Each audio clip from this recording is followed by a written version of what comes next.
63세의 한부모 어머니. 30년 전 어린 아들을 지키기 위해 그녀는 맨몸으로 가정폭력을 일삼던 남편에게서 아이를 데리고 도망쳤습니다. 이제 그녀는 아들의 성대한 결혼식을 위해 세상에서 가장 아름다운 한복을 맞추고 기쁨에 부풀어 있었습니다. 드디어 기나긴 고생이 끝났다고 생각했습니다. 하지만 그녀를 기다린 것은 아들의 비수 같은 한마디였습니다. 어머니 혼자 상석에 앉아 계시면 모양 빠져요. 결혼식엔 그냥 오지 마세요. 30년의 헌신이 어째서 결혼식에 당당한 참석 자격조차 얻지 못하게 된 걸까요? 30년의 세월이 모양 빠진다는 가벼운 세 글자에 송두리째 부정당했을 때 이 어머니는 눈물로 타협했을까요? 아니면 가장 조용하지만 가장 단호한 방식으로 자신의 존엄을 되찾았을까요? 인생 치유 방송에 오신 것을 환영합니다. 오늘의 이 사연은 우리에게 깊은 질문을 던집니다. 가족이라는 저울 위에서 은혜와 체면, 과연 무엇이 더 무거운 걸까요? 함께 지켜보시죠. 제 이름은 최혜평, 올해 63입니다. 평생을 한복 만드는 재봉사로 살았습니다.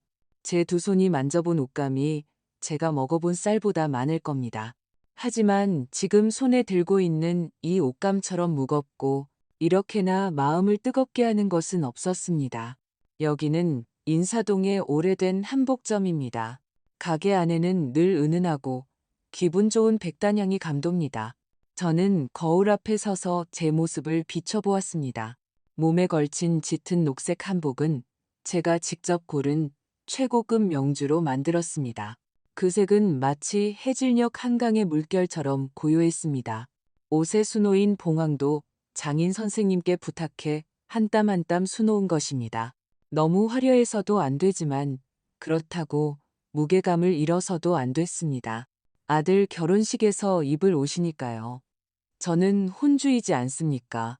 가게 주인인 춘자 씨는 오랜 제 친구입니다. 그녀는 저를 보며 웃으며 말했습니다. 혜평아, 이걸 누가 신랑 어머니로 보겠어. 신랑 누나라고 해도 믿겠다. 저는 웃으며 옷자락에 보이지 않는 주름을 폈습니다. 마음이 든든했습니다. 이날을 위해 저는 30년을 기다렸습니다. 아무것도 없던 한부모 엄마에서 오늘날 아들을 위해 번듯한 결혼식을 차려줄 수 있는 당당한 어머니가 되기까지 이 길은 너무나 길고 고통스러웠습니다. 그런 생각을 하고 있는데 가게 문에 달린 풍경이 갑자기 요란하게 울렸습니다. 아주 급하고 무거운 소리였습니다. 돌아보니 아들 지민이었습니다. 녀석은 마치 폭풍처럼 가게 안으로 들어왔습니다. 얼굴에는 참을 수 없다는 듯한 초조함이 가득했습니다. 혼자가 아니었지만 약혼녀 경희 씨는 보이지 않았습니다. 녀석의 시선은 제 몸에 걸친 한복에 곧장 꽂혔습니다. 그 눈빛에는 감탄은커녕 혐오감만이 서려 있었습니다. 어머니, 지금 뭐 하시는 거예요? 목소리는 차갑고 딱딱했습니다. 저는 반응할 틈도 없이 무의식적으로 치맛자락을 들어 올렸습니다. 그 위에 놓인 자수를 똑똑히 보여주고 싶었습니다. 이것 봐라. 이 봉황자수가 얼마나 고운지. 결혼식 날, 말이 채 끝나기도 전에 녀석은 한 걸음에 다가와 제 손을 거칠게 뿌리쳤습니다. 저는 그저 난폭한 힘을 느꼈을 뿐이고 제가 그토록 아끼던 한복은 제 손에서 순식간에 빼앗겼습니다. 그리고 녀석은 그것을 아무렇게나 내던졌습니다. 짙은 녹색 명주 한복은 마치 광풍에 휩쓸린 낙엽처럼 허공에서 힘없이 홀을 그리다 차가운 시멘트, 바닥에 힘없이 주저앉았습니다. 초라한 녹색 덩어리가 되어서 말입니다. 제 마음도 그 옷과 함께 산산조각 났습니다. 지민아, 너. 입술이 떨려 제대로 된 문장 하나를 말할 수 없었습니다. 하지만 녀석은 바닥에 떨어진 옷은 쳐다보지도 않았습니다. 그저 저를 똑바로 쳐다보며 또박또박 말했습니다. 어머니, 옷은 준비 안 하셔도 돼요. 결혼식엔 그냥 오지 마세요. 뭐라고? 저는 제 귀를 의심했습니다. 어머니 혼자 상석에 앉아 계시면 너무 어색하잖아요. 녀석은 너무나 당연하다는 듯 말했습니다. 마치 제게 아주 사소한 일을 통보하는 것처럼 말입니다. 그리고 그렇게 잊고 계시면 남들이 어떻게 생각하겠어요? 아버지랑 화영 이모님은 오랫동안 함께 하셨으니 두 분이 나란히 서시는 게 모양새가 좋죠. 모양새라는 단어가 송곳처럼 제 심장을 깊숙이 찔렀습니다. 저는 옆에 있던 옷걸이를 붙잡고서야 겨우 몸을 가눌 수 있었습니다. 춘자 씨는 옆에서 입을 벌린 채 어쩔 줄 몰라 했습니다. 온 세상이 순간 소리를 잃은 것 같았습니다. 제 귓가에서 윙윙거리는 소리만 들릴 뿐이었습니다. 내가 뭘 잘못했지? 내가 도대체 뭘 그렇게 잘못한 걸까? 지민의 눈빛은 너무나 차갑고 낯설었습니다. 그 눈빛이 너무나 익숙했습니다. 익숙해서 저는 순식간에 30년 전 어느 차가운 비 내리던 밤으로 끌려 들어갔습니다. 그때 지민이는 겨우 3살이었습니다. 고열에 시달리며 제 품에서 아기 고양이처럼 웅크리고 있었습니다. 밖에서는 당시 제 남편이었던 김영호가 물건을 부수는 소리가 들렸습니다. 도자기가 깨지는 날카로운 소리가 귀를 찔렀습니다. 그는 부동산 개발로 돈 좀 벌더니 사람이 변했습니다. 제가 촌스럽다고 자기 수준을 못 따라온다고 했습니다. 그는 화영이라는 여자를 집에 데려왔습니다. 저와 아들 앞에서 버젓이 말입니다. 저는 아직 젊었고 지기 싫어하는 오기가 있었습니다. 이혼은 해주겠지만 재산은 반반으로 나누자고 했습니다. 이 집은 우리가 함께 일군 것이라고요. 제 저항은 끝없는 다툼과 폭력으로 돌아왔습니다. 가장 심했을 때 그는 끓는 주전자를 제게 던졌습니다. 뜨거운 물이 어깨에 쏟아졌고 살이 타들어 가는 고통에 품에 안은 아이를 놓칠 뻔했습니다. 그는 저를 병원에 데려가지 않았습니다. 그저 차갑게 서서 지금의 지민과 똑같은 눈빛으로 저를 보며 말했습니다. 최혜평, 네가 하루 버티면 난 하루 너를 팰 거다. 넌 참을 수 있을지 몰라도 네 아들은 못 참을걸. 그 순간 저는 정말로 두려워졌습니다. 저 자신 때문이 아니었습니다. 품에 안기니 작고 무고한 생명 때문이었습니다. 그래서 저는 타협했습니다. 아무것도 원하지 않았습니다. 오직 지민의 양육권만 원했습니다. 저는 녀석을 안고 얇은 옷 한 벌만 걸친 채 그 비가 쏟아지는 밤 속으로 걸어 들어갔습니다. 30년이 흘렀습니다. 그날 밤의 비는 마치 한 번도 그치지 않은 것 같았습니다. 오늘까지 계속 내렸습니다. 이 한복점 안에 내렸습니다. 제 인생을 흠뻑 적셨습니다. 저는 바닥에 떨어진 짙은 녹색의 초라한 덩어리를 내려다보았습니다. 그것은 한 어머니의 평생의 자부심과 기대였습니다. 이제 그것은 저렇게 차갑고 부서진 채로 놓여 있었습니다. 제가 어떻게 그 한복점을 빠져나왔는지 기억나지 않습니다. 두 다리에 천근만근 쇠를 단 것 같았습니다. 한 걸음 한 걸음이 너무나 무거워 거의 들어올릴 수 없었습니다. 춘자 씨가 뒤에서 계속 제 이름을 불렀습니다. 혜평아, 혜평아. 목소리에는 걱정이 가득했습니다. 저는 돌아보지 않았습니다. 돌아보는 순간 겨우 버티고 있던 숨이 모두 터져나와 버릴 것 같았습니다. 사람들이 오가는 길거리에서 그대로 주저앉아 버릴 것 같았습니다. 바깥바람은 조금 찼습니다. 얇은 옷깃 속으로 파고들었습니다. 저는 인사동의 붉은 벽돌거리를 따라 목적 없이 걸었습니다. 머릿속은 하얗게 비어 있었습니다. 마치 폭설에 덮인 황야 같았습니다. 아무 생각도 하지 않았고 아무것도 떠오르지 않았습니다. 하지만 발걸음은 마치 스스로의 의지가 있는 듯 저를 익숙한 골목길로 이끌었습니다. 골목 끝에는 오랜 친구 옥분이 운영하는 찻집 마음 쉼터가 있었습니다. 찻집은 작았고 화려한 장식도 없었습니다. 소박한 나무 탁자 몇 개와 그윽한 차향만이 가득했습니다. 제게 이곳은 이 시끄러운 서울이라는 도시에서 유일하게 마음을 가라앉힐 수 있는 곳이었습니다. 옥분이는 계산대 뒤에서 찻잔을 닫고 있었습니다. 제가 들어오는 것을 보고 그녀는 행주를 든 손을 허공에서 멈추고는 잠시 멍하니 있었습니다. 세상 인심을 꿰뚫어보는 그녀의 눈은 제 얼굴에 단 2초 머물렀을 뿐인데 모든 것을 알아차렸습니다. 그녀는 아무것도 묻지 않았습니다. 그저 묵묵히 하던 일을 내려놓고 저를 가장 안쪽 자리로 안내했습니다. 키 큰 녹색 화초들로 가려진 구석 자리였습니다. 그곳은 누구에게도 방해받지 않는 곳이었습니다.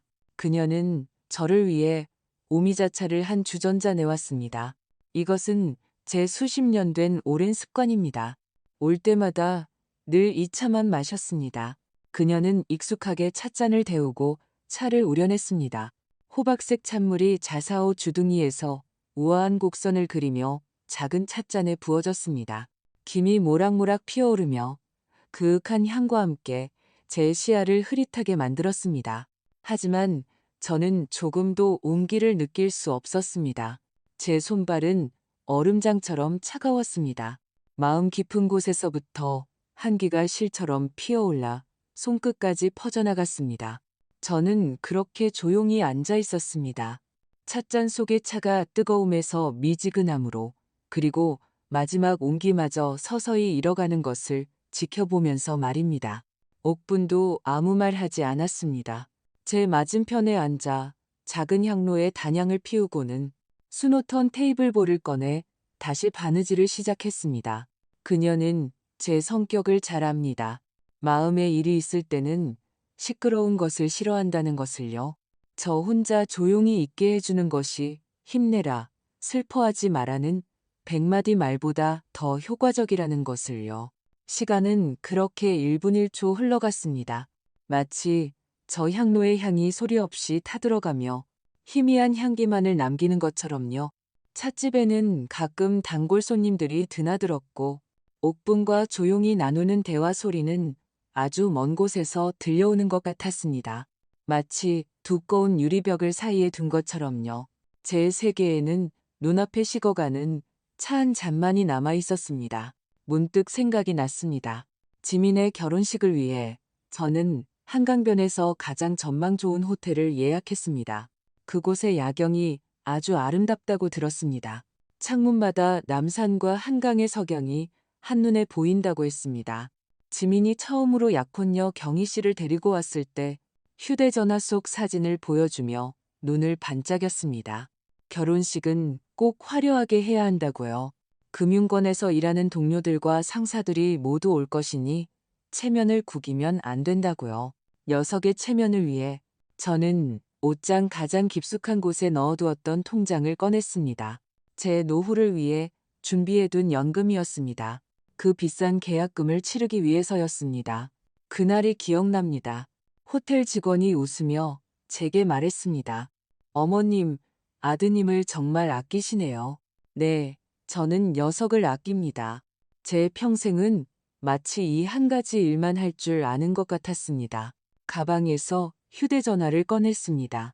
화면이 켜지자 저와 지민의 사진이 나타났습니다. 녀석의 대학 졸업식 날이었습니다. 학사모를 쓰고 늠름하고 활기찬 모습으로 제 어깨에 팔을 두르고 환하게 웃고 있었습니다. 저는 공장에서 막 달려온 참이었습니다.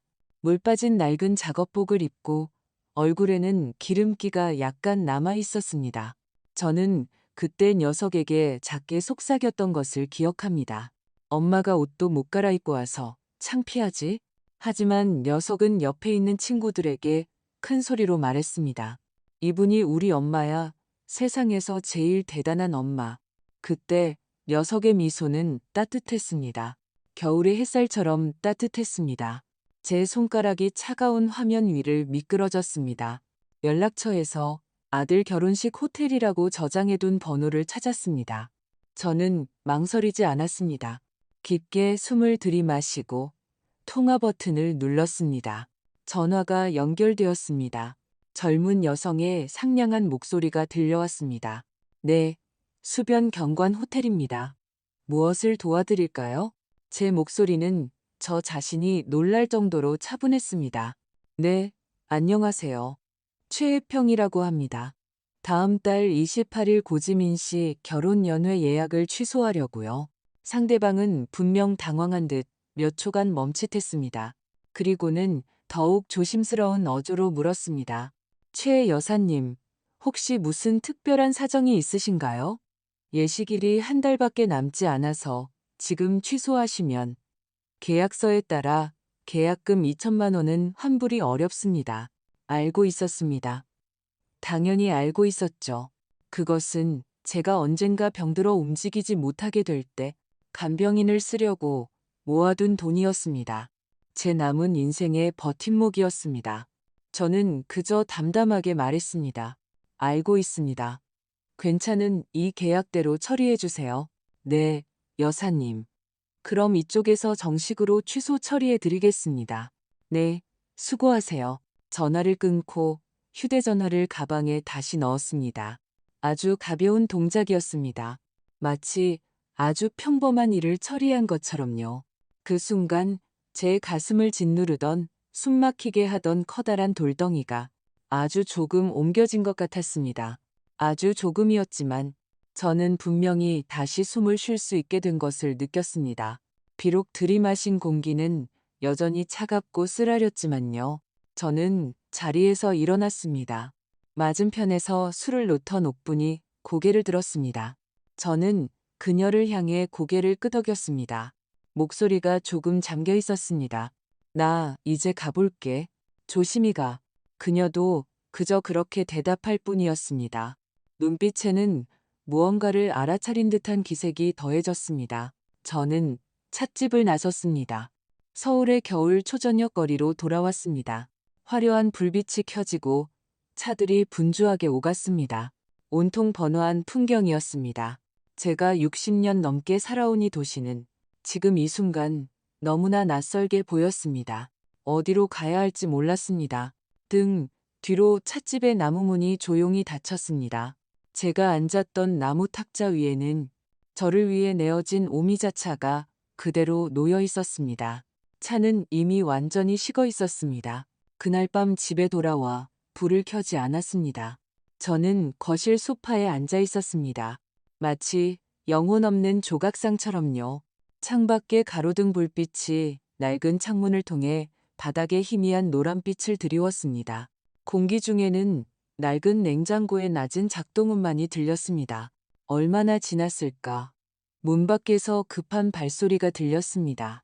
그리고 열쇠가 자물쇠 구멍에 들어가는 소리가 났습니다. 문이 거칠게 열리고 거실 불이 탁 소리와 함께 켜졌습니다. 눈부신 빛에 저는 무의식적으로 눈을 찌푸렸습니다. 지민이었습니다.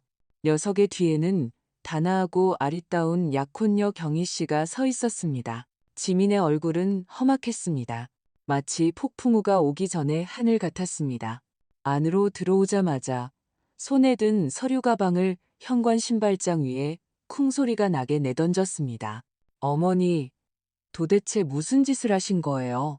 녀석은 저를 향해 소리쳤습니다. 목소리에는 억누를 수 없는 분노가 가득했습니다. 호텔에서 전화가 왔어요. 어머니가 결혼식을 취소했다면서요. 지금 뭘 하고 계신지 아세요? 지금 심술 부리시는 거예요? 경희 씨는 뒤에서 어색하고 불안한 표정으로 서 있었습니다. 그녀는 지민의 옷소매를 살짝 잡아당기며 작은 소리로 말했습니다. 지민 씨, 그러지 마요. 어머님께서 아마. 지민은 그녀의 손을 뿌리쳤습니다. 그녀를 아랑곳하지 않았습니다. 녀석의 두 눈은 불타는 두 덩어리 불처럼 저를 노려보았습니다. 지금 뭐 하자는 거예요? 저를 협박하시는 거예요? 제가 상석에 못 앉게 했다고 일을 이렇게까지 망쳐야겠어요? 저는 조용히 녀석을 바라보았습니다. 분노로 일그러진 그 얼굴을 바라보았습니다. 제 마음은 고요했습니다. 마치 바닥이 보이지 않는 깊은 우물처럼 고요해서 더 이상 한 점의 파문도 잃지 않았습니다. 저는 천천히 입을 열었습니다. 목소리는 크지 않았지만 분명했습니다. 그 결혼식은 원래 이 엄마가 아들을 위해 준비한 마음이었다. 저는 잠시 말을 멈추고 계속했습니다. 그런데 이 엄마가 참석할 자격조차 없다면 그 마음도 당연히 사라지는 게 맞겠지. 그 결혼식은 이제 나와 상관없는 일이 된 거다. 지민은 제가 이렇게 대답할 줄은 몰랐던 것 같습니다. 녀석은 잠시 멍하니 있다가 몇 초 후 얼굴이 시뻘개졌습니다. 마치 화가 나서 말을 잇지 못하는 것 같았습니다. 저는 녀석을 보고 있었지만 생각은 멀리 떠다녔습니다. 20여 년 전으로 거슬러 올라갔습니다. 우리는 아직 구로구의 좁고 낡은 아파트에 살고 있었습니다. 그때 녀석을 먹여 살리기 위해 저는 낮에는 공사장에서 철근을 묶고 밤에는 봉제 공장에서 일감을 받아와 집에서 일했습니다.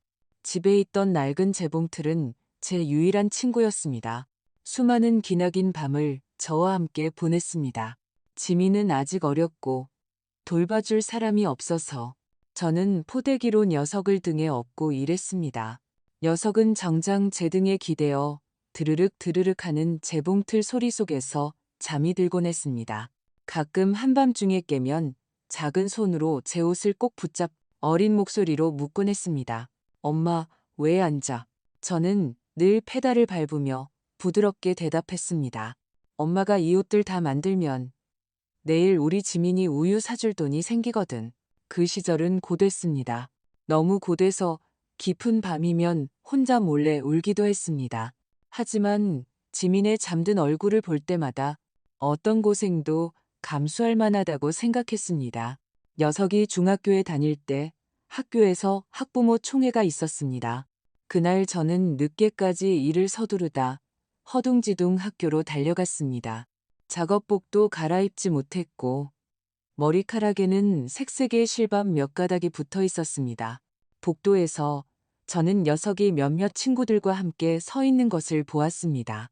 녀석은 저를 보고 망설였습니다. 저는 가슴이 철렁했습니다. 내가 녀석을 창피하게 만들었나 싶었습니다. 몸을 돌려 숨으려던 찰나 녀석이 제게 다가왔습니다. 녀석은 손을 뻗어 제 머리카락에 붙은 실밥을 부드럽게 떼어주었습니다. 그리고 고개를 들어 반짝이는 눈으로 저를 바라보며 말했습니다. 크지도 작지도 않지만 주변 친구들이 모두 들을 수 있는 목소리로요. 엄마, 고생하셨어요. 녀석은 잠시 말을 멈추고 덧붙였습니다. 마치 제게 엄숙한 약속을 하는 것처럼요. 기다리세요. 제가 나중에 꼭 열심히 공부해서 돈 많이 벌어서 엄마 호강시켜 드릴게요. 그 말, 그 약속은 한때 제 인생에서 가장 큰 위안이자 원동력이었습니다. 저는 그 말 한마디에 기대어 모든 힘든 세월을 견뎌냈습니다.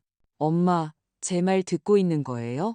지민의 참을성 없는 고함이 돌덩이처럼 날아와 저를 추억의 깊은 우물에서 거칠게 깨웠습니다. 저는 정신을 차리고 눈앞에 말끔한 양복을 입고 화가 난 이 남자를 바라보았습니다. 녀석이 정말 제 머리에서 실밥을 부드럽게 떼어주던 그 아들일까요? 경희 씨는 옆에서 난처한 표정으로 서 있었습니다. 그녀는 다가와 제게 물 한 잔을 건네며 아주 부드러운 목소리로 말했습니다. 어머님, 우선 물 한 잔 드세요. 분명 무슨 오해가 있었을 거예요. 지민 씨는 요즘 스트레스가 너무 많아서 그래요. 하지만 지민은 경희 씨의 손을 뿌리쳤습니다. 컵에 든 물이 쏟아져 제 바짓단을 적셨습니다. 무슨 할 말이 있어. 넌 아무것도 몰라. 이 일은 내가 알아서 처리할 거야. 그렇게 말하고는 녀석은 뒤돌아 나가버렸습니다. 한 번도 돌아보지 않았습니다. 경희 씨는 제게 미안하다는 듯 고개를 숙이고는 서둘러 녀석을 따라 나갔습니다. 문이 쾅 소리를 내며 닫히고 집안은 다시 정적이 흘렀습니다. 저는 바짓단에 젖어 점점 번져가는 물자국을 내려다보았습니다. 제가 평생을 다해 사랑하고 키운 이 아들이 이제는 이렇게나 낯설어졌습니다. 저는 묻지 않을 수 없었습니다. 어머니의 사랑이 정말 이렇게 당연하게 짓밟려도 되는 것일까? 지민은 다시 돌아오지 않았습니다. 집안은 무서울 정도로 고요했습니다. 저는 이 폭풍이 잠시 지나갔을지도 모른다고 생각했습니다. 하지만 저는 틀렸습니다. 제 아들은 어릴 때부터 영리했습니다. 직접적인 충돌은 양쪽 모두에게 상처만 남긴다는 것을 알았습니다. 녀석은 더 현대적이고 더 교묘한 방법을 선택했습니다. 제가 보지도 만지지도 못하지만 저를 완전히 고립시킬 수 있는 방법이었습니다. 변화는 이웃들의 눈빛에서부터 시작되었습니다. 저는 낡은 아파트에 살고 있어서 이웃들과는 늘 얼굴을 마주치며 지냈습니다. 수십 년을 알고 지낸 사이라 누구네 집에 무슨 일이 생기면 다음 날이면 아마 온 동네가 알 정도였습니다. 예전에는 제가 장을 보러 나갈 때 3층에 사는 김 여사님을 만나면 그녀는 늘 반갑게 저를 붙잡고 수다를 떨었습니다. 혜평 씨, 오늘 어디 시장 가? 아들 참 효자야. 저번에 보니까 양손 가득 뭐 사들고 왔던데. 하지만 그 일이 있은 후 모든 것이 변했습니다. 그날 아침 제가 장바구니를 들고 계단을 내려가다 또 김 여사님을 만났습니다. 그녀는 저를 보자 얼굴의 미소가 잠시 굳었고 눈빛을 피했습니다. 평소처럼 살갑게 인사하는 대신 어색하게 고개를 끄덕이고는 서둘러 제 옆을 지나쳐갔습니다. 마음이 철렁 내려앉았습니다. 다음은 맞은편에 사는 이씨 아저씨였습니다. 그분은 매일 아침 베란다에서 화초에 물을 주는 습관이 있었습니다. 예전에는 저를 보면 창문 너머로 최 여사님, 좋은 아침 하고 외치곤 했습니다. 하지만 이제는 제가 나가는 것을 보면 조용히 몸을 돌려 자신의 화분을 돌보는 척 했습니다. 이런 변화는 아주 미세했습니다. 제가 예민하지 않았다면 아마 전혀 눈치채지 못했을 정도였습니다. 하지만 저는 상처 입은 동물처럼 주변 분위기에 유난히 민감해져 있었습니다. 저는 뒷말이 들려오기 시작했습니다. 골목 시장에 두부를 사러 갔을 때 가게의 아주머니가 두부 무게를 달면서 짐짓 아무렇지 않은 척 물었습니다. 아이고, 아드님 곧 결혼한다면서요? 젊은이들은 자기 생각이 있으니까 우리 어른들이 좀 놓아줘야 할 때도 있죠? 공원에 산책을 갔을 때 10수년간 함께 라인 댄스를 추던 동네 언니들이 제가 다가가는 것을 보고는 원래 활기차던 대화가 갑자기 뚝 끊겼습니다. 그들은 서로 눈빛을 교환했고 분위기는 어색해졌습니다. 저는 남들이 제 면전에서 비난하는 것은 두렵지 않습니다. 평생 살면서 무슨 험한 말을 안 들어봤겠습니까? 제가 두려운 것은 이런 수군거림, 동정적이면서도 비판적인 그 눈빛들이었습니다. 그것들은 보이지 않는 벽처럼 사방에서 서서히 저를 향해 다가와 저를 혼자만의 세계에 고립시켰습니다. 저는 이 말들이 어디서부터 시작되었는지 몰랐습니다. 그러던 어느 날 옥분이가 집에 찾아왔습니다. 그녀는 굳은 얼굴로 자신의 휴대전화를 제게 내밀었습니다. 혜평아, 이거 좀 봐봐. 그것은 제가 모르는 네이트판이라는 웹사이트였습니다. 요즘 젊은이들이 무슨 일이 생기면 익명으로 글을 올려 하소연하고 위로받는 곳이라고 했습니다. 거기에 글이 하나 올라와 있었습니다. 제목은 우리 엄마 공주병 때문에 제 결혼식 망치려 해요였습니다. 글은 익명의 계정으로 올라왔습니다. 실명은 거론되지 않았지만 모든 세부사항이 바늘처럼 제 가슴을 찔렀습니다. 글 속에서 그는 자신에게 한부모 어머니가 있다고 했습니다. 어릴 때부터 자신을 힘들게 키워주셨고 어머니께 감사하다고 했습니다. 하지만 어머니의 통제욕이 너무 강해서 모든 일에 간섭하려 한다고 했습니다. 이제 자신이 결혼을 하려는데 어머니가 사소한 일로 기분이 상해서 결혼식을 취소하겠다고 협박하여 자신을 약혼녀와 처가댁 앞에서 고개를 들 수 없게 만들었다고 했습니다. 글은 아주 교묘하게 쓰여 있었습니다. 어조는 억울함과 어쩔 수 없음으로 가득 차 있었고 자신을 효자이지만 가족의 정에 얽매인 피해자로 묘사했습니다. 아래에는 많은 젊은이들의 댓글이 달려 있었습니다. 힘내세요. 어떤 어른들은 정말 소통이 안 돼요. 통제욕 강한 엄마가 제일 무서움. 어머니가 님 결혼하면 자기가 더 이상 중심이 아닐까봐 저러는 거 아니에요? 관심받고 싶어서 그런 일로 결혼식을 취소하다니 너무 감정적이네요. 저는 휴대전화를 든 채 손가락이 미세하게 떨렸습니다. 저는 드디어 그 이상한 눈빛들, 그 등 뒤의 수군거림이 어디서 왔는지 알게 되었습니다. 제 아들, 녀석은 주먹으로 저를 때리지 않았습니다. 욕설로 저를 욕하지도 않았습니다. 녀석은 그저 제가 절대 찾을 수 없는 구석에 숨어서 진실과 거짓이 뒤섞인 이야기 하나로 저를 손쉽게 비이성적이고 문제 있는 늙은 여자로 만들어버렸습니다. 녀석은 제 평생의 헌신을 통제욕으로 축소시켰고 제 상처받은 마음을 관심받고 싶은 행동으로 왜곡했습니다. 그 글은 보이지 않는 독침처럼 제 살갗 깊숙이 밝혔습니다. 칼에 베인 상처처럼 피가 나고 아물지도 않았습니다. 그저 그 자리에 있었습니다.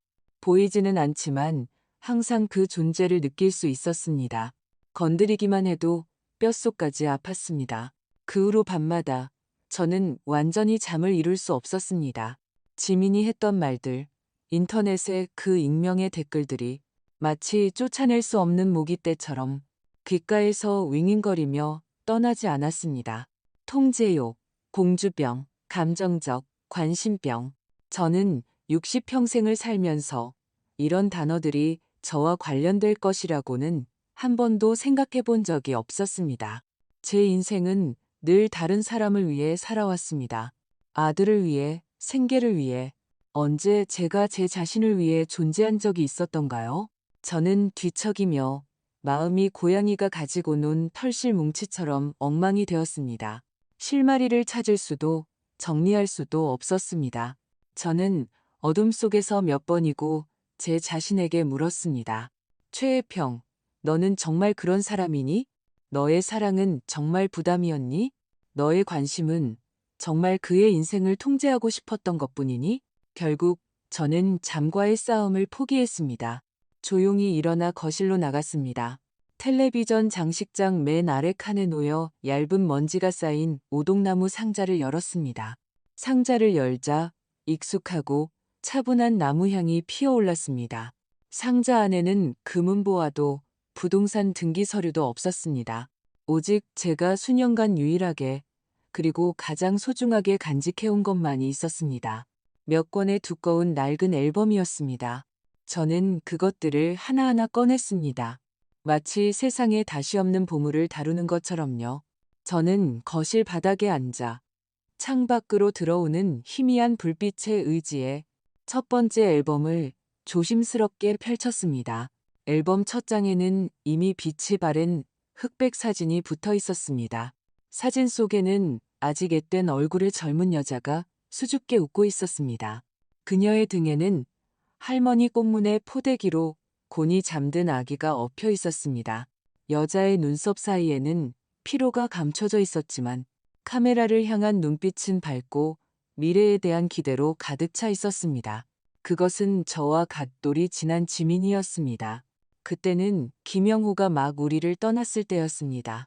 저는 손가락으로 사진 속 제 젊은 얼굴을 부드럽게 쓰다듬었습니다.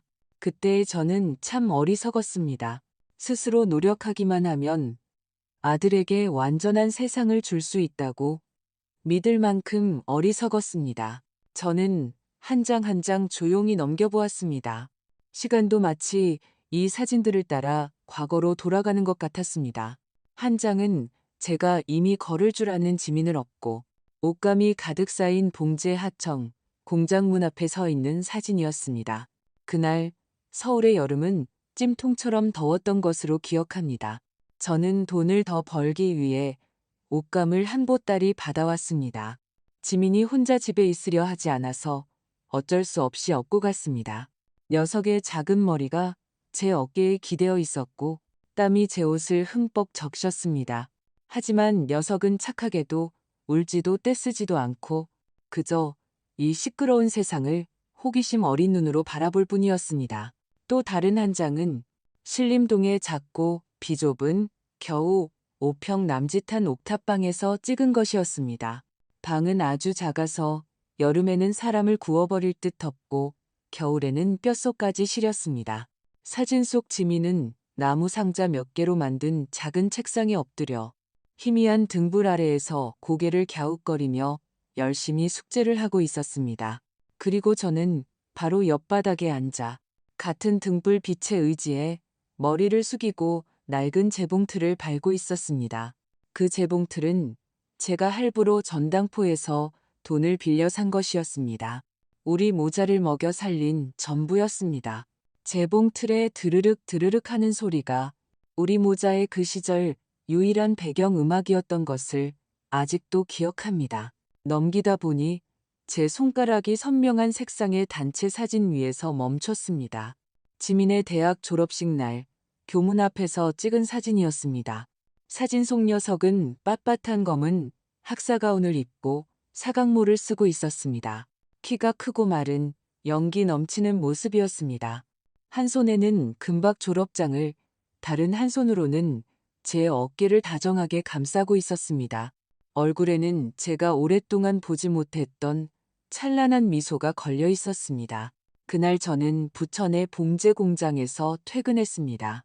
사장님이 갑자기 급한 주문을 추가해서 저는 점심도 거르고 정오까지 일했습니다. 녀석의 졸업식에 제 시간에 참석하기 위해서였습니다. 저는 시동을 걸 때마다 검은 연기를 내뿜는 낡은 오토바이를 타고 먼지를 뒤집었으며 학교까지 달려갔습니다. 저는 사람들 속에 서서 말쑥하게 차려입고 부모님이 좋은 차로 데리러 온 녀석의 친구들을 보았습니다. 사실 마음속으로는 자격지심이 들었습니다. 저는 물 빠진 회색 작업복을 입고 있었고 소매 끝은 해져 있었습니다. 급하게 오느라 머리는 헝클어져 있었고 심지어 미처 정리하지 못한 흰 실밥 몇 가닥이 붙어 있었습니다. 저는 그때 제 자신이 더럽고 초라하게 느껴졌습니다. 마치 어울리지 않는 침입자 같았습니다. 구석에 숨어 원래는 나서지 않으려 했습니다. 하지만 지민이 먼저 저를 보았습니다. 녀석은 인파를 해치고 제게 다가왔습니다. 저는 작은 소리로 말했습니다. 엄마가 이러고 와서 창피하지? 하지만 녀석은 웃으며 고개를 저었습니다. 그리고 손을 뻗어 제 머리카락에 붙은 실밥을 부드럽게 떼어주었습니다. 그 동작은 깃털이 스쳐 지나가는 것처럼 부드러웠습니다. 그리고 녀석은 저를 친구들 앞으로 데려가 저를 더 꽉 껴안았습니다. 녀석은 고개를 돌려 웃고 떠들던 친구들에게 제가 들어본 적 없는 자랑스러움이 가득한 목소리로 크게 말했습니다. 얘들아, 내가 소개할게. 이분이 우리 엄마야. 세상에서 제일 대단하고 제일 예쁜 엄마. 햇살 아래 녀석의 미소는 손에 든 졸업장의 금빛 글자보다 더 눈부셨습니다.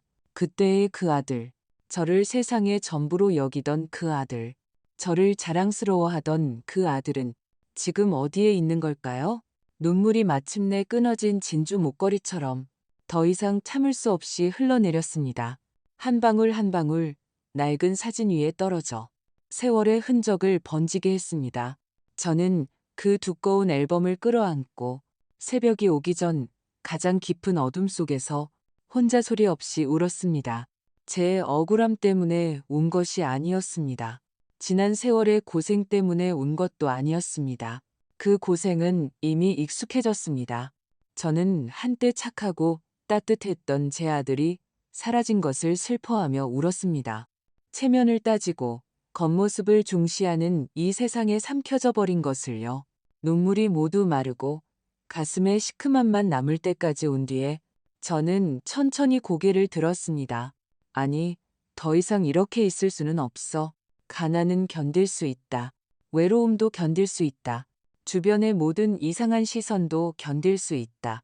하지만 내 평생의 헌신과 사랑이 내가 가장 사랑하는 사람의 손에 짓밟히고 추한 농담으로 왜곡되는 것은 참을 수 없다.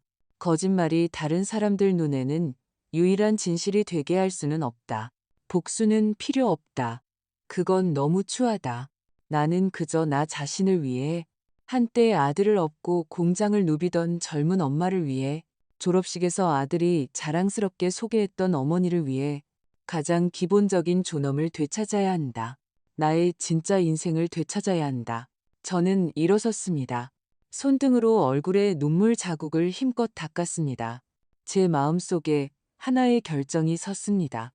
분명하고 단호한 결정이었습니다. 그리고 저는 서랍에서 편지지 한 묶음과 가장 아끼는 만년필을 꺼냈습니다. 편지를 쓰기 시작했습니다. 이 편지의 수신인은 단 한 명일 것입니다. 제가 생각하기에 모든 진실을 알아야 할 가장 그럴 자격이 있는 사람, 지민의 약혼녀, 단아하고 교양 있어 보이던 그 경이라는 아가씨였습니다. 다음 날 아침 저는 우체국에 가서 그 갈색 종이 봉투를 등기 우편으로 붙였습니다. 수신인의 주소와 이름은 며칠 전 지민과 경희 씨가 청첩장을 가져왔을 때 봉투에 인쇄되어 있던 이경이었습니다. 저는 한 글자 한 글자 정성껏 썼습니다. 편지를 붙이고 나니 제 마음은 오히려 안정되었습니다. 마치 농부가 봄에 씨앗을 뿌리고 이제 할 수 있는 일은 기다리는 것뿐인 것처럼요. 무엇이 자랄지 열매를 맺을지는 하늘에 달려있기도 하고 그 흙 자체가 척박한지 비옥한지에 달려있기도 하니까요. 그 후 며칠간 날들은 평온하게 지나갔습니다. 지민에게서는 더 이상 전화가 오지 않았고 다시 나타나지도 않았습니다. 그 젊은이들의 웹사이트에 올라왔던 글도 잠잠해진 것 같았습니다. 새로운 댓글은 없었습니다. 세상은 마치 원래의 질서를 되찾은 것 같았습니다. 저는 종종 생각했습니다. 경희, 그 아가씨는 편지를 받았을까? 그 사진들을 보고 어떤 반응을 보일까? 저는 편지에 지민에 대한 나쁜 말은 한마디도 쓰지 않았습니다. 한 맺힌 여자처럼 아들의 죄를 일러바치고 싶지는 않았습니다. 그렇게 하는 것은 제 자신을 불쌍하고 비참하게 만들 뿐입니다. 저는 그저 편지지에 아주 차분하게 썼습니다. 경희 양에게 저는 지민이 엄마입니다. 갑작스럽게 편지를 드려 방해가 되지 않았기를 바랍니다. 봉투 안의 사진들은 지민이 어릴 적 우리 모자의 소소한 일상입니다. 힘들었지만 참 따뜻했던 세월이었습니다. 이제 녀석이 자라서 경희 양처럼 착하고 다정한 아가씨를 만나 자신의 가정을 꾸리게 되었습니다. 엄마로서 마음속으로 정말 기쁩니다. 사진 속의 어머니는 늙고 가난해서 꾸밀 줄도 몰라 어쩌면 정말 번듯한 결혼식에 설 자격이 없을지도 모릅니다. 하지만 그는 정말로 자기 아들을 사랑했습니다. 오늘의 지민이를 사랑해 주셔서 감사합니다. 두 분의 영원한 행복을 빕니다. 최혜평 올림. 편지는 짧았습니다. 아마 몇 분이면 다 읽을 수 있을 정도로 짧았습니다. 하지만 저는 그 말없는 사진들이 글자보다 수천 수만 배 더 많은 이야기를 할 것이라는 것을 알았습니다. 그녀는 똑똑하고 교양 있는 아가씨입니다. 이것들을 보고 마음속으로 무슨 생각을 할까요? 인터넷의 그 이야기를 믿고 이 모든 것이 또 다른 어머니의 감정적 협박 수단이라고 생각할까요? 아니면 그 빛바랜 사진들 속에서 지민의 입에서 나온 것과는 완전히 다른 어머니의 모습을 짜맞추게 될까요? 저는 몰랐습니다. 그저 기다릴 수밖에 없었습니다. 호수의 반응은 제가 생각했던 것보다 훨씬 더 단호하고 맹렬했습니다. 잔물결이인 것이 아니라 거대한 파도가 일었습니다. 다만 그 파도는 저를 향해 덮치지 않았습니다. 직접 돌을 던진 그 사람에게로 곧장 향했습니다. 이를 경과는 나중에 제 마음이 많이 진정된 후에 옥분이가 맞춰서 전해주었습니다. 그녀의 말에 따르면 경희 그 아가씨는 편지를 받은 다음 날 혼자 그녀의 찻집으로 찾아왔다고 합니다. 그녀는 그 갈색 종이 봉투를 탁자 위에 올려놓고 옥분이에게 말했습니다. 옥분이모님, 저랑 잠시 이야기 좀 할 수 있을까요? 그들은 오랫동안 이야기를 나누었다고 합니다. 옥분이는 경희 씨가 아주 똑똑하고 주관이 뚜렷한 아가씨라고 했습니다. 그녀는 편지의 내용을 전부 믿지는 않았지만 그 사진들이 마치 열쇠처럼 그녀의 마음속에 늘 존재했던 작은 의문들을 열어주었다고 합니다. 그녀는 지민이 자기 앞에서 늘 은연중에 어머니의 고집과 불통을 불평했던 것을 떠올렸습니다. 매번 가족 식사 때마다 지민이 자기 어머니에게 보이는 그 참을성 없는 태도와 아버지와 계모에게 보이는 그 의도적인 아첨이 얼마나 눈에 거슬리는 대조를 이루었는지 떠올렸습니다. 이 조각들은 이전에는 그저 마음속에 흩어져 떠다녔을 뿐이었습니다. 하지만 제 편지와 그 사진들이 마치 실처럼 그 모든 것을 하나로 깨어 그녀가 사건의 전체 모습을 똑똑히 보게 만들었습니다. 바로 그날 오후, 날씨가 아주 좋았던 오후, 햇살은 따스하고 바람은 부드러웠습니다. 경희 씨는 지민과 그들이 처음 데이트했던 삼청동 골목의 카페에서 만났습니다. 그곳은 통유리창이 컸고 창밖에는 오래된 나무 한 그루가 있었습니다. 분위기는 조용하고 아름다웠습니다. 그녀는 불빛 아래 찬란하게 빛나는 다이아몬드 반지를 자신의 가느다란 손가락에서 조심스럽게 정중하게 빼냈습니다. 그것을 정교한 벨벳 상자에 다시 넣고 원목 테이블 너머로 지민의 앞에 밀어 놓았습니다. 그녀는 그저 지민의 당황한 얼굴을 바라보며 아주 작지만 또렷한 목소리로 말했습니다.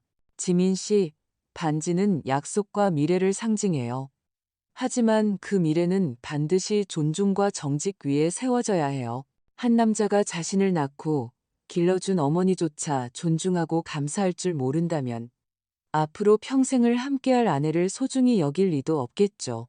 그녀는 잠시 말을 멈추고 그에게 그리고 자신에게 마지막 체면을 지켜주었습니다. 이 결혼 우리 취소해요. 우리 여기까지 해요. 그날 저녁 저는 부엌에서 혼자 먹을 무갈비탕을 약한 불에 끓이고 있었습니다. 국자로 표면의 거품을 걷어내고 있을 때 대문이 갑자기 쾅 하는 거대한 소리와 함께 세게 열렸습니다. 그 소리는 마치 누군가 큰 망치로 문을 부수는 것 같았습니다. 제 손에 들린 국자가 흔들려 끓는 냄비 속으로 떨어질 뻔했습니다. 저는 놀란 가슴을 안고 부엌에서 나왔습니다. 지민이 마치 격분한 상처 입은 야수처럼 뛰어들어온 것을 보았습니다. 녀석의 눈은 무섭게 붉었고 핏줄이 이리저리 얽혀 있었습니다. 평소에는 항상 빳빳하던 비싼 양복은 지금은 절인 배추처럼 구겨져 있었습니다. 넥타이는 느슨하게 풀려 목에 빗둘게 걸려 있었고 셔츠 단추도 2개나 풀려 있었습니다. 온몸에서 퇴폐적이고 짙은 술 냄새가 풍겼습니다. 당신이지? 당신이 경희한테 가서 무슨 말을 한 거지? 녀석은 저를 향해 포효했습니다. 침이 제 얼굴에 튈 뻔했습니다. 이 악독한 여자. 도대체 그 애한테 무슨 말을 한 거야? 왜 나랑 파혼하겠다는 거야? 왜? 저는 녀석을 보며 아무 말도 하지 않았습니다. 그저 묵묵히 몸을 돌려 부엌으로 돌아가 가스레인지 불을 조용히 껐습니다. 그 탕은 아직 다 끓지 않았습니다. 갈비가 아직 덜 부드러울 텐데 아까웠습니다.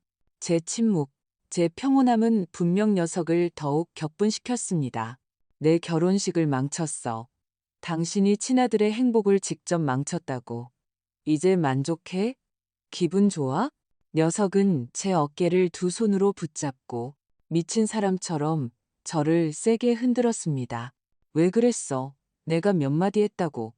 당신 마음은 도대체 뭘로 만들어졌길래 이렇게 악독할 수가 있어.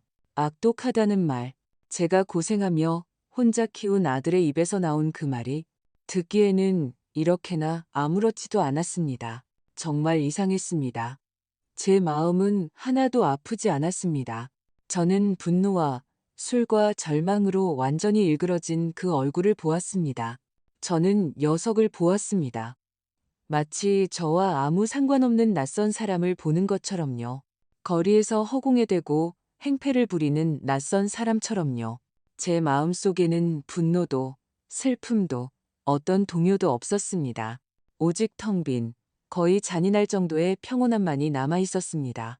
저는 심지어 녀석이 조금 불쌍하게 느껴졌습니다. 30살의 몸을 가졌지만 정신은 3살에 머물러 있는 영원히 자라지 못할 이 가련한 남자가요. 말 좀 해봐. 말을 하라고. 이 벙어리야. 녀석은 계속 소리 질렀습니다. 저는 아주 천천히 그리고 차가운 힘으로 제 어깨를 꽉 쥐고 있는 녀석의 손을 손가락 하나하나 떼어냈습니다. 그리고 몸을 돌려 한 걸음 한 걸음 대문을 향해 걸어갔습니다. 제 발걸음은 아주 안정적이었습니다. 녀석은 제 뒤를 따르며 계속해서 욕설을 퍼부었습니다. 말은 점점 더 듣기 거북해졌습니다. 제가 이기적이라고, 자기가 잘 되는 꼴을 못 본다고, 평생 실패자로 살 거라고 했습니다. 저는 문 앞에 이르러 낡은 나무 문을 열었습니다. 그리고 딱 한 글자 말했습니다. 나가. 저는 평생 한 번도 지어본 적 없는 평온하고 단호한 눈빛으로 녀석을 보았습니다. 제 시선 아래 녀석의 욕설은 마치 바람 빠진 풍선처럼 점점 작아지다가 마침내 사라졌습니다. 녀석은 아마 제 눈빛에서 무언가를 읽었을 겁니다. 모든 것이 이미 끝났다는 것을요. 저는 조용히 문을 닫았습니다. 문 잠그는 소리가 철컥하고 맑게 울렸습니다. 이 문은 두세 개를 갈라놓았습니다.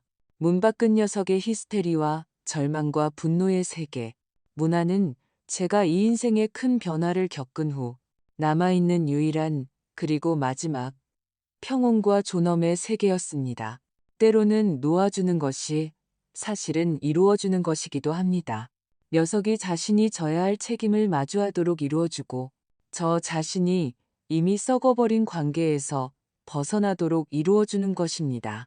이 무거운 나무 문이 닫힐 때 저는 무언가가 영원히 문 밖에 남겨졌다는 것을 알았습니다. 날은 하루하루 지나갔습니다. 벽에 걸린 낡은 괴종시계처럼요.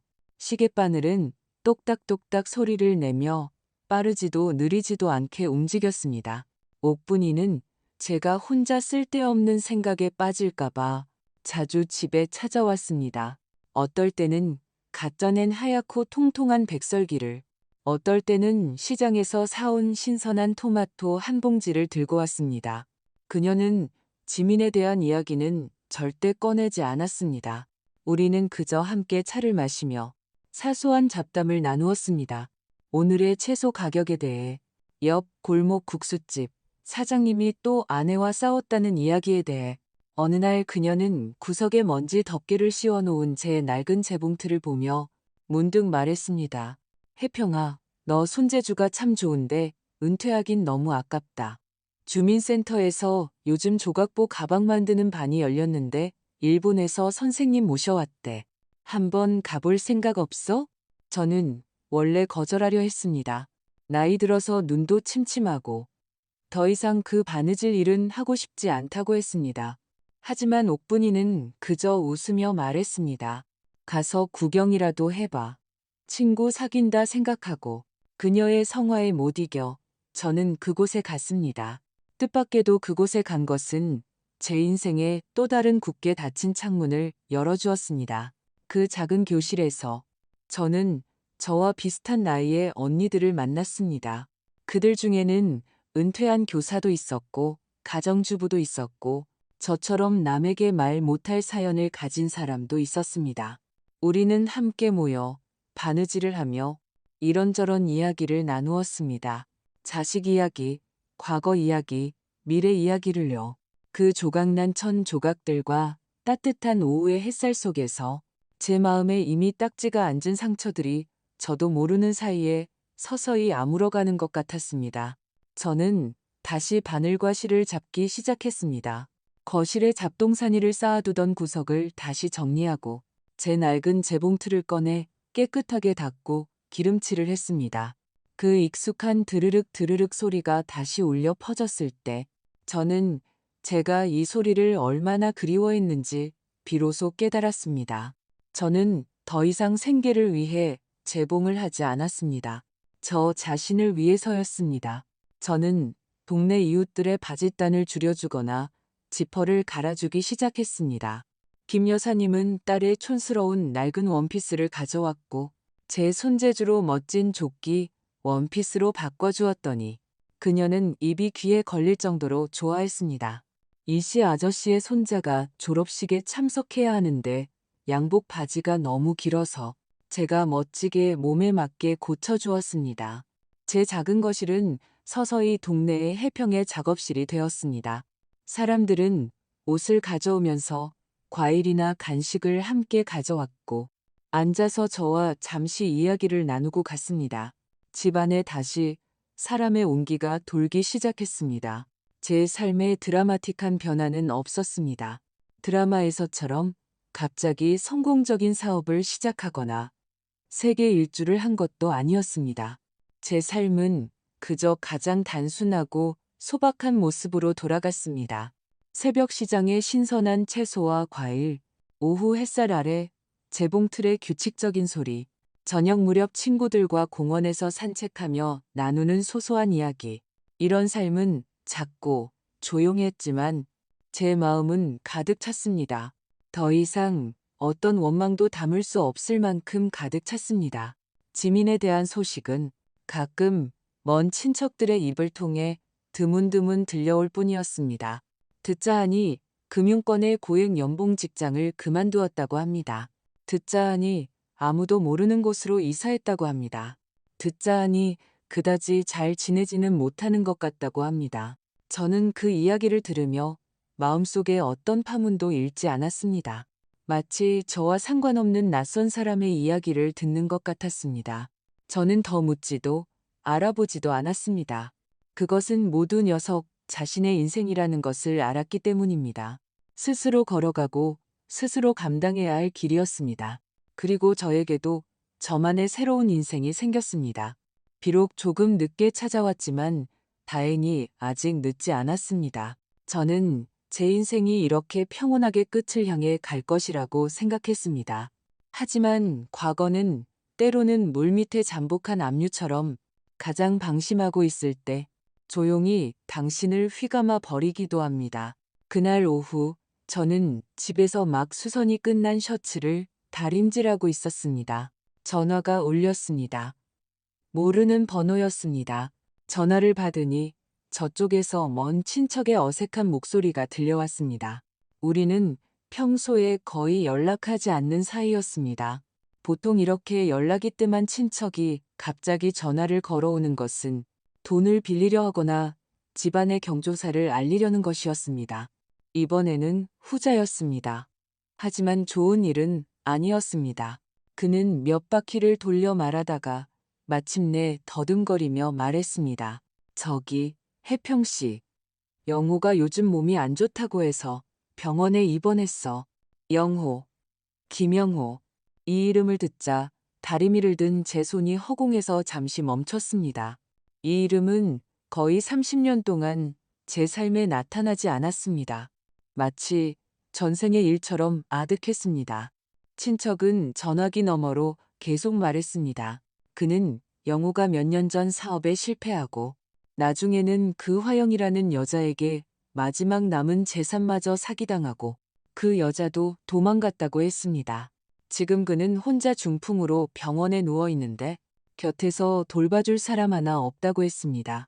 저는 조용히 들으며 어떤 의견도 내지 않았습니다. 그저 담담하게 대답했습니다. 알았어요. 알려줘서 고마워요.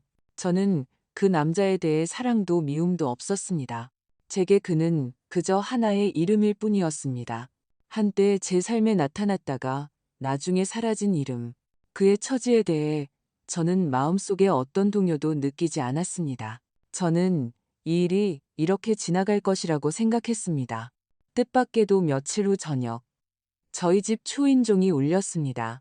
문틈의 렌즈로 밖을 내다보자 가슴이 철렁 내려앉았습니다. 지민이었습니다. 1년여 만에 녀석은 많이 변해 있었습니다. 더 이상 그 빳빳한 양복을 입고 있지 않았습니다. 소박한 재킷과 청바지를 입고 있었습니다. 머리는 짧게 깎았고 얼굴에는 감출 수 없는 피로와 풍상이 서려 있었습니다. 실제 나이보다 몇 살은 더 늙어 보였습니다. 저는 잠시 망설이다가 문을 열었습니다. 녀석은 문 앞에 서서 눈빛이 흔들렸습니다. 저를 똑바로 쳐다보지 못했습니다. 엄마. 녀석은 저를 한 번 불렀습니다. 목소리가 쉬어 있었습니다. 저는 녀석을 집 안으로 들이지 않았습니다. 그저 현관에 서서 담담하게 물었습니다. 무슨 일이니? 녀석은 손을 비비며 고개를 숙이고 머뭇거렸습니다. 마침내 용기를 낸 듯 고개를 들어 저를 보았습니다. 엄마, 아버지께서 편찮으세요? 들었다. 제가 대답했습니다. 녀석은 잠시 멈칫했습니다. 제가 이렇게 평온할 줄은 몰랐던 것 같습니다. 녀석은 계속해서 말했습니다. 병원비랑 간병인 비용이 많이 들어요. 제가 요즘 형편이 좀 어려워서. 녀석은 잠시 말을 멈추고 마침내 온 진짜 목적을 말했습니다. 엄마, 저한테 돈 좀 빌려주실 수 있으세요? 많지는 않고 2천만 원만요. 제가 나중에 형편이 나아지면 꼭 갚을게요. 저 다시 시작하고 싶어요. 저는 조용히 녀석을 바라보았습니다. 이 초라하고 미안해하는 모습을 바라보았습니다. 저는 이 모든 것이 얼마나 아이러니한지 생각했습니다. 당시 그들 부자는 한 명은 젊은 애인을 붙잡기 위해, 한 명은 자신의 번듯한 결혼식을 위해 무정하게 저를 밀어냈습니다. 이제 한 명은 쓰러지고 한 명은 몰락하자 그들의 눈에 번듯하지 못하고 늙고 가난했던 이 엄마를 다시 떠올린 것입니다. 원래 그들의 눈에 저 최혜평은 단지 이런 기능만 남아 있었던 것입니다. 영원히 그 자리에 있어서 언제든 돌아와 도움을 청하고 기댈 수 있는 마지막 피난처. 녀석은 계속 말하고 있었습니다. 아들로서의 책임에 대해, 아버지에 대한 죄책감에 대해. 저는 듣다가 녀석의 말을 끊었습니다. 지민아. 저는 녀석의 이름을 불렀습니다. 목소리는 맑았지만 아주 분명했습니다. 그게 아들로서의 책임이라고 했니? 저는 녀석의 눈을 똑바로 쳐다보며 한 글자 한 글자 물었습니다. 그럼 지난 30년간 너는 이 엄마에게 책임을 다했니? 녀석은 입을 벌렸지만 말을 잇지 못했습니다. 내 이 얼마 안 되는 노후 자금은 내가 아플 때 쓰려고 남겨둔 돈이다. 저는 계속해서 말했습니다. 너희 부자가 과거에 저지른 잘못을 뒷수습하는데 쓰라고 있는 돈이 아니야. 너 이제 어른이야, 지민아. 30 넘었어. 3살이 아니고. 말을 마치고 저는 그대로 문을 닫았습니다. 녀석을 문 밖에 어색하게 세워둔 채로요. 그 이후로 녀석은 다시는 저를 찾아오지 않았습니다. 어느덧 또 몇 년이 흘렀습니다. 제 머리카락은 이미 새하얗게 변했습니다. 겨울산 정상의 만년설처럼요. 얼굴의 주름은 몇 줄 더 늘었습니다. 주름 하나하나에 이야기가 새겨져 있었습니다. 그날 오후 서울은 드물게 따뜻한 겨울 햇살이 비치는 날이었습니다. 햇살이 창문을 통해 제 재봉틀 위에 쏟아졌습니다. 공기 중에는 작은 먼지들이 빗줄기 속에서 춤을 추고 있었습니다. 저는 돋보기 안경을 쓰고 바지 한 벌에 단을 박는 데 집중하고 있었습니다. 문 앞에서 망설이는 발소리가 들려왔습니다. 저는 고개를 들어 돋보기 안경 위쪽으로 조용히 서 있는 한 사람의 그림자를 보았습니다. 지민이었습니다. 녀석은 몇 년 전과는 또 다른 모습이었습니다. 세월은 결국 녀석의 얼굴에도 흔적을 남겼습니다. 눈가에는 잔주름이 생겼고 관자놀이에도 약간의 서리가 내렸습니다. 더 이상 기세등등하던 금융계의 신예도 몰락하고 초라하던 실업자도 아니었습니다. 그저 평범하기 짝이 없는 중년 남자로 보였습니다. 눈빛 속에 한때의 자부심과 날카로움은 모두 닳아 없어지고 깊이 침전된 피로감만이 남아 있었습니다. 녀석의 손에는 아주 신선해 보이는 사과 한 바구니가 들려 있었습니다.